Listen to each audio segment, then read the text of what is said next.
Hi, everybody. It's Father Michael with another wonderful InSight interview here at Vision Resources Audio Services. I'm proud to be one of the volunteers here, and we thank you so much for listening. We have a wonderful interview today, and I have to tell you, it's unique, it's timely, and it's very special. I have two gentlemen with me who I just met, and they both have impressed me so much. Joe Robinson, who is the president of the Martin Luther King Jr. Leadership Development Institute, and Merrick Green, who is the executive director of the same organization. Gentlemen, thank you so much for being with us. Thank you for having us. Yeah, absolutely. Looking forward to this conversation.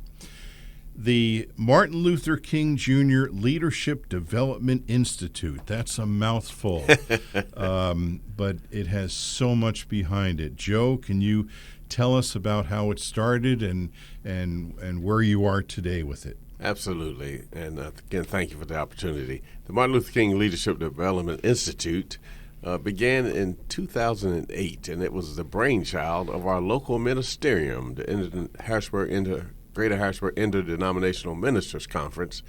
I recognized that we were having a brain drain, if you will, of a lot of young African-American male and female talent, people who had gone off to college and had come back to our community, and were just looking for an opportunity to get in and get engaged in the community in a meaningful way. And we saw this brain drain occurring, and so the ministerium said we need to form an organization that will help train these leaders and keep them here. And so that gave birth to the Martin Luther King Leadership Development Institute. It was founded by the late Reginald A. Guy Sr., and he enlisted the aid of several community people, including the late Dr. Donald W. Spigner. And those gentlemen laid the framework for the Martin Luther King Leadership Development Institute. And I came aboard in 2008 and actually launched it as its initial executive director to actually implement this concept where we trained individuals in the tenets of Dr. King. Again, it started out as young African-American males, but since then it has evolved to the point that we attract students from all walks of life, from ages 19 to 90, whether you have a GED or PhD. We don't care. We put everybody in the same room. You could be a Muslim, Christian, atheist. It does not matter your religious inclination. All we care about is that you are willing to embrace the principles and tenets of Dr. King, and that you're committed to making your community better. And because we now do our program through the internet, a live virtual program, as opposed to a physical plant, we now attract students from as far away as India, California, Maryland, who now are able to take advantage of this program and remotely engage and take that same knowledge back to their respective communities. So you're international. We're international now. That's incredible. Thank you, Joe. What a great overview of the institute that is. Merrick, before we started the recording of this interview, we were discussing the importance of Martin Luther King Jr., Dr. King, to the history of our country. What an incredible role model for young people today. And as we talked about in our meeting, Dr. King didn't say, I have a dream for all African Americans. He said, I have a dream for everyone. Can you comment on how the Institute goes out? I know Joe just touched on it a little bit, but tell me more about how you get young people today to be interested in this. So thank you. The way we get young people to be interested in it is that we have a pretty diverse and open application process. One of the strongest suits about this organization is we rely heavily on our network of alumni and the people that have gone through the program to tell somebody else about the program. And it's one of the things that when we talked earlier, people want to be personally invited. And so I feel like through this program, when we personally make that invitation to someone to say, hey, you'd be a great candidate for the MLK Leadership Development Institute, that they take those recommendations and they apply and they come to us. And we've always gotten people that said, they didn't really know what to expect when they came into the program. They read the literature, it said certain things, but when they were able to complete the program, they had a new vision, a new version of themselves, things that they didn't know about themselves when it comes to leadership, things that they didn't quite understand and know about Dr. King's vision of leadership and his 7 tenets of nonviolence and how he approached problems. And we always have a way to get some wonderful guest speakers to capstone out the class as we graduate the classes every year. And they spend time with us really learning about themselves, learning about Dr. King, learning about their leadership styles, and learning how to engage with one another in a community, in a network ways to overcome and answer problems or solve problems in their community. I'm going to ask you both a heavy question, and I thought about this after we had our pre-interview meeting. Tell me that I'm wrong. Young people today have lost hope. They've lost hope in themselves, the leaders around them, perhaps sadly even their own families. Where does the Institute come in to try to reinstill that in our young people? I think the way that we reinstill it in our young people is through the power of networking, and it's just simply sitting down and having conversations. I think if you feel like you've lost hope and you are able to talk to somebody about where you feel like you're lost, sitting down with somebody who may be able to provide you guidance and offer you some suggestions is important. And I think a lot of times these days, we're not living in the times that were past where there was a movement and a thing that everybody had to strive for. I am the beneficiary of the work that Dr. King did in my career in the Air Force and just in my life. You think about what my parents had to go through and what my parents' parents had to go through in order to put me in the position that I'm in today. A lot of people and a lot of young people don't have that same struggle. They don't have that same cause. The cause is different now. And I think that through communication and through conversation is how we give them hope again in whatever they feel like is hopeless, because they have no idea. A lot of young people don't have any idea of the benefactories that they are from the service and sacrifice that people gave so many years ago to put us in the place that we're in today. Dr. Cornel West, in his book that was published some years ago called Race Matters, he talked about what he called the nihilistic threat, that notion that what's the point? That they had this sense of nihilism, like what's the point?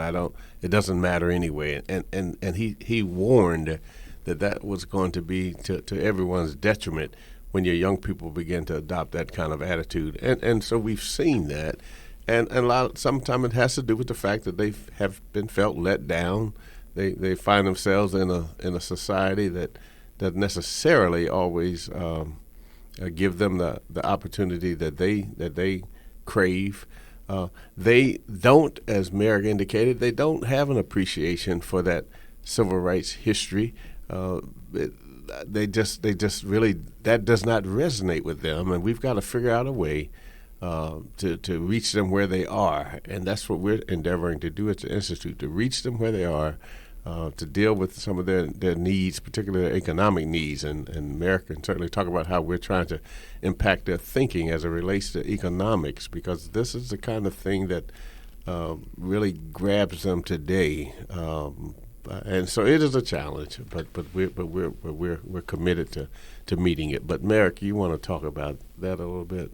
Yeah, and so the way one of the ways that we're trying to meet the economic need is to teach the youth and teach young people about financial literacy, and it is a key component to just life in general. I talk to a lot of young people, and they all have jobs, and they all know how to go out and make money, but they don't really know how to invest it or what to do with it. So the Institute is branching out and reaching out, trying to find resources and network with people and partners that are going to help these young people learn about what to do with the money that they get and how to invest it and how to save it. and how to do the right things with it so that they can live a better life possibly than their parents and their parents' parents. So those things are critical for us in finding new ways to make sure that the kids and the next generation do have hope and they're not feeling hopeless. If you've just tuned in, you're hearing the voices of Joe Robinson, who is the president, and Merrick Green, who is the executive director of the Martin Luther King Jr. Leadership Development Institute. It is a worldwide organization that's touching many, many, many lives. Gentlemen, we're talking about Martin Luther King. I'm a big fan. I think that he's probably one of the most underrated leaders that our country has ever had, and hopefully as the years go on, more and more people will be familiar with him and what he's attempted to do in his sadly short life. What about young people coming to you that don't know his story? What do you say to them? Well, we certainly tell the story. One of the things that we do is we like to let them understand that Dr. King had some of the same aspirations that they had. One of the things we talk about with Dr. King, looking at him as the man that he is, that he was, and trying to demystify, if you will, Dr. King and peel off the layers and let folks know that Dr. King, went through college just like some of them will, and he had some of the same challenges and some of the same distractions, if you will.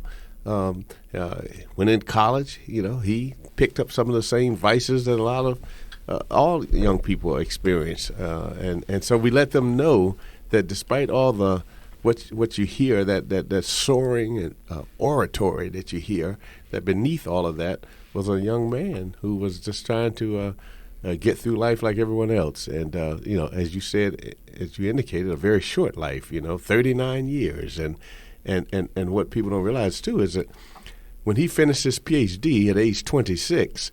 That's when he went back to Montgomery and took over the Dexter Avenue Baptist Church. That's when his ministry began at age 26. So from 26 to 39. So all that we know about Dr. King pretty much took place in those 13 years. So it wasn't a long time. And we try to tell young people, listen, he was 26 years old when he led that bus boycott. Some of you are 20 years old now. He wasn't that much older than you. And so you have an opportunity to get engaged. You can make a difference as well.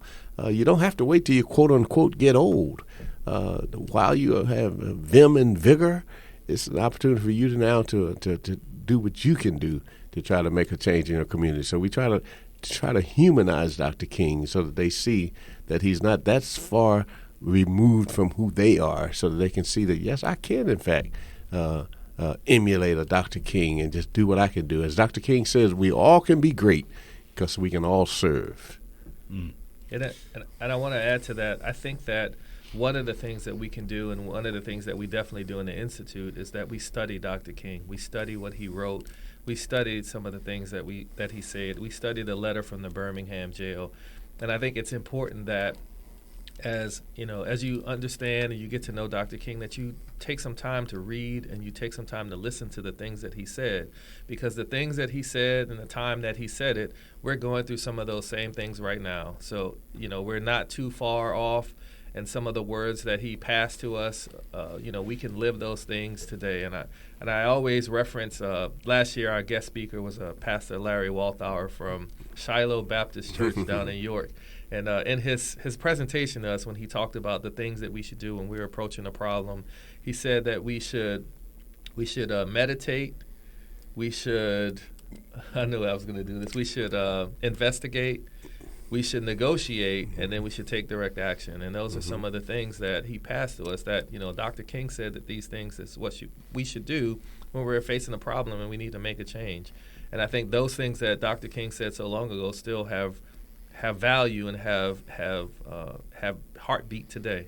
Mm-hmm. Absolutely, Merrick. Excellent point. That letter from Birmingham jail, we do require our scholar, and that's what we call the people who matriculate through our program, MLK scholars. We do require them to read that letter because it's so impactful. If you really want to know, and I say this to your listening public, if you really want to know what Dr. King was about and what his approach to problem resolution was, you need to really understand and read that letter from a Birmingham jail, because that truly don't get caught up in the what I call sometimes that one statement that everyone latches on to, that I long for the day when my children, I have a dream that one day that my children will be judged by the content of their character and not the color of their skin. Great aspiration, but that is not the sum total of what Dr. King was about. And so we encourage people to read that letter to understand, just as Reverend Walthouse said, those are the 4 steps that Dr. King espoused in his approach to problem resolution. You've got to first understand what is the problem and who is the antagonist. You've got to do make some attempt to negotiate, as he said, with the antagonist, if you will. And then if you decide that you're not making any headway with the antagonist, then you've got to be prepared for direct action. But before you go into direct action, you've got to do some personal self-reflection to say, am I ready for this engagement, and what are my motives? Am I prepared to do this in a nonviolent way, regardless of the circumstances? And then after you've gotten to that point where you've purified yourself, so to speak, in step 3, then you move into step 4, which is that direct action campaign. So people think that they just called a protest and called a march and everybody ran out on the street. No, it was very strategic, very planned, very organized, and it's more than as one of our local NAACP presidents said, it's more than talking loud and drawing a crowd. There's a strategy behind it, and that's what we try to encourage and teach through the Institute.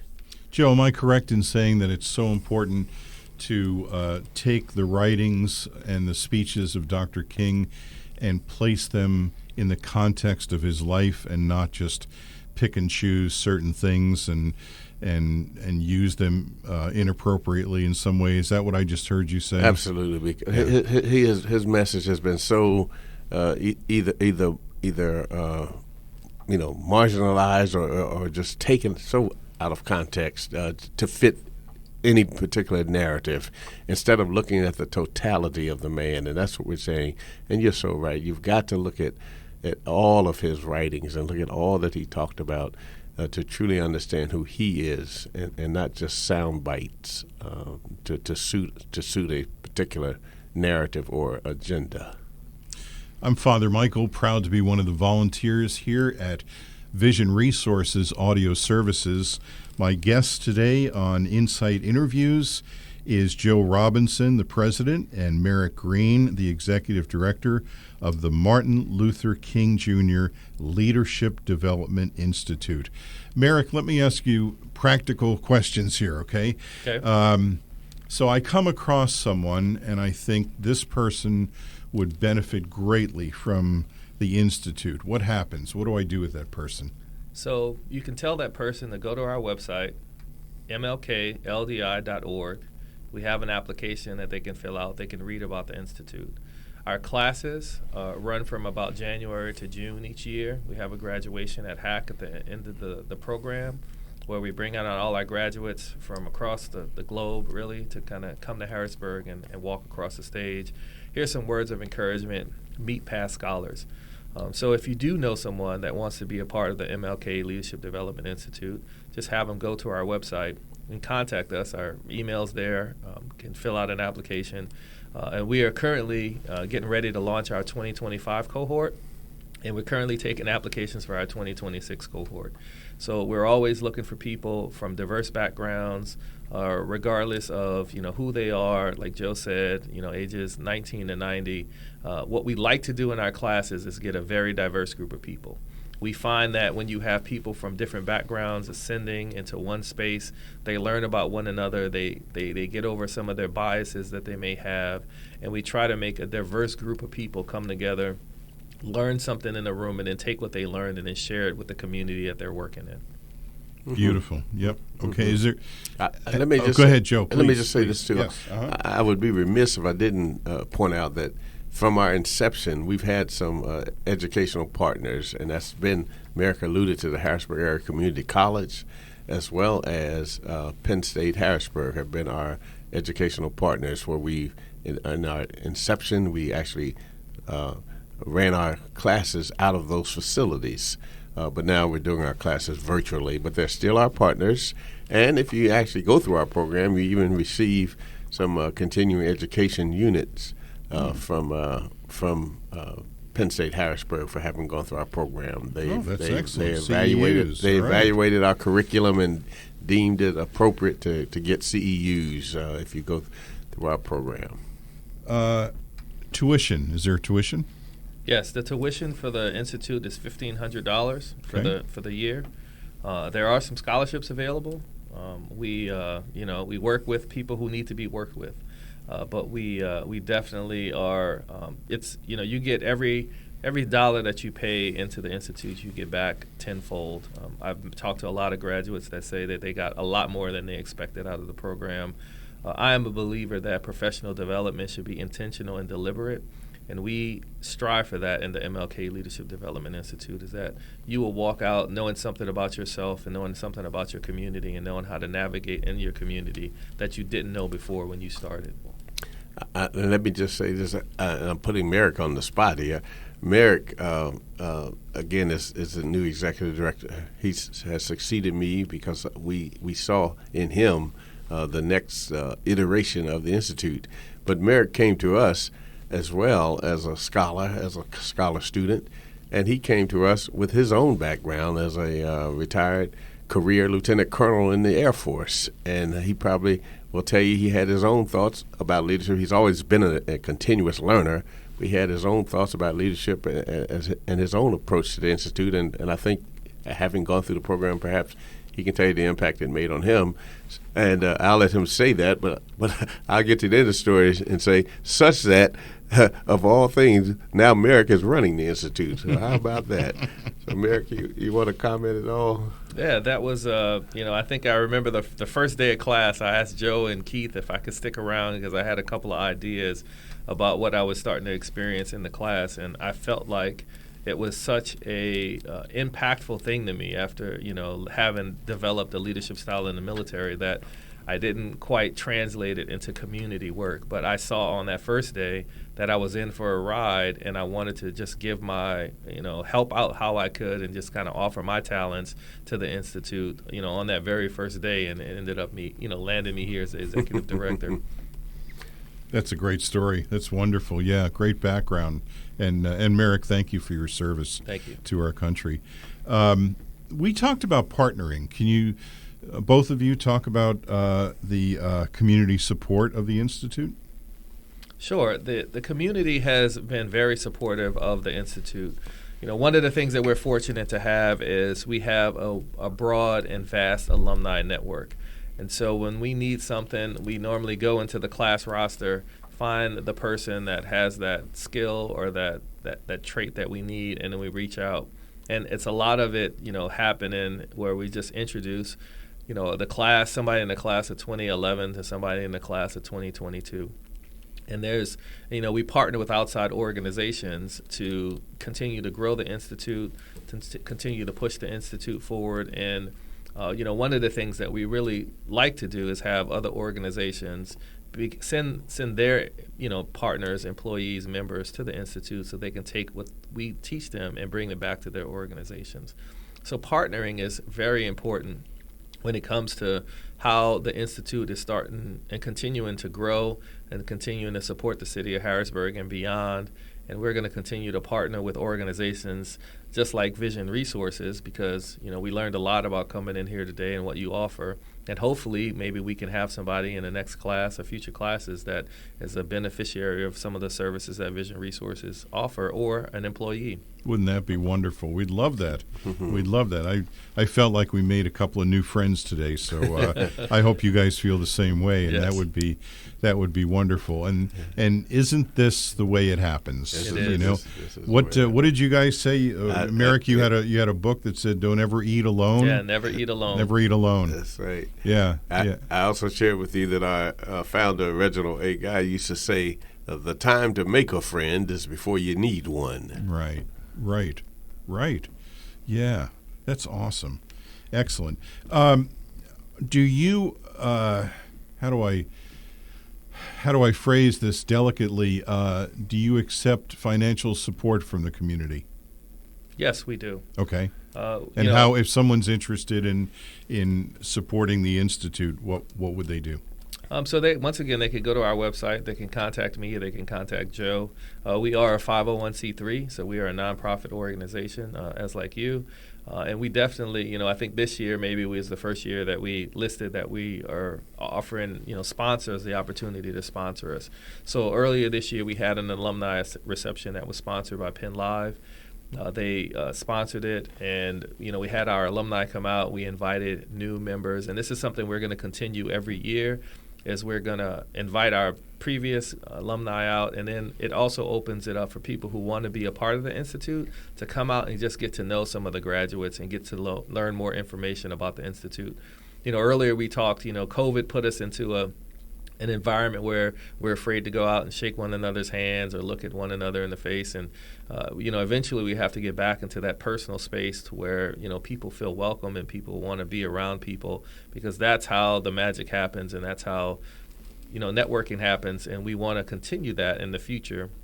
And we are always looking for sponsors that are going to help us get the MLK Leadership Development Institute out there and get it in front of as many people that we need to get it out in front of. The message I got from the both of you when we had our pre-interview meeting was how important it is that the message of Dr. King not be limited to just Martin Luther King Day, but it needs to be out there 365. We just have about a minute left. Can either of you or both of you comment on how important that is?